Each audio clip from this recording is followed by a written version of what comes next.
Este é um trabalho cujo tema é a frequência do bruxismo e vigília em fatores psicossociais em estudantes de graduação.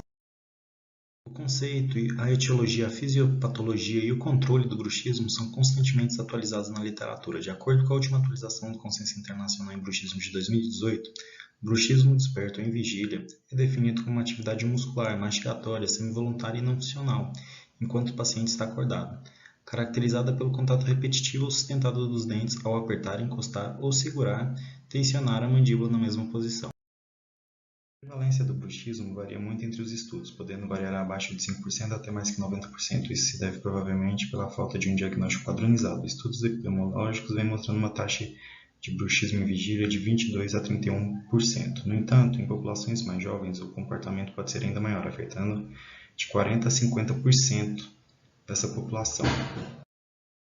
A etiologia do bruxismo é multifatorial e vários mecanismos podem desempenhar um papel em sua gênese, como tais fatores psicossociais, como estresse e ansiedade, fisiológicos, como genética, e fatores exógenos, como o consumo de álcool, fumo e uso de medicamentos.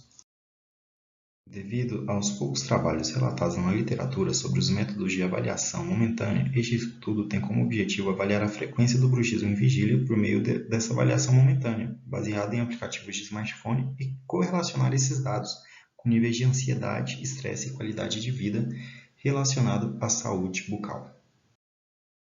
Para a inclusão da amostra, foram recrutados estudantes voluntários com mais de 18 anos saudáveis da graduação, de ambos os gêneros, dentados e que tinham disponibilidade de smartphone para participar da pesquisa e que concordaram em assinar o termo de consentimento livre e esclarecido.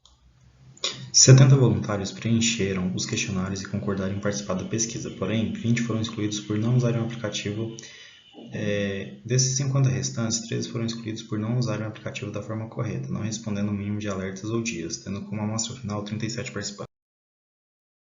Estes foram os questionários utilizados para avaliar os comportamentos orais, sintomas de ansiedade, depressão e estresse percebido e correlacionar os mesmos com bruxismo e vigília. O método ecológico momentâneo utilizado no presente estudo foi o aplicativo BruxApp, no qual envia aos usuários 20 alertas durante o dia. O participante tem que responder o chamado tocando na tela com até 5 minutos depois do alerta. Os participantes utilizaram o aplicativo por 7 dias seguidos com 20 alertas diários para uma leitura eficiente, sendo necessário responder no mínimo 60% de todas as chamadas. Os alertas foram enviados em horários aleatórios para que não houvesse mudança no padrão de comportamento. O aplicativo adiciona automaticamente mais dias caso o participante não responda 60% dessas chamadas. Após cada alerta, o voluntário foi instruído a relatar como os músculos ou os dentes estão naquele momento, se estão relaxados, os dentes em contato, apertando os dentes, rangendo os dentes ou tensionando a mandíbula sem encostar os dentes. Quanto aos resultados, tivemos uma maior participação masculina, com 62,2%, e 37,8% dos participantes eram do gênero feminino. 97,3% dos participantes relataram uma alta taxa de comportamentos orais e 2,7% baixos comportamentos orais. 27% dos participantes relataram nenhum sintoma de ansiedade, 43,2% apresentaram sintomas leves e 27% apresentaram sintomas moderados e apenas 2,7% apresentaram sintomas severos de ansiedade.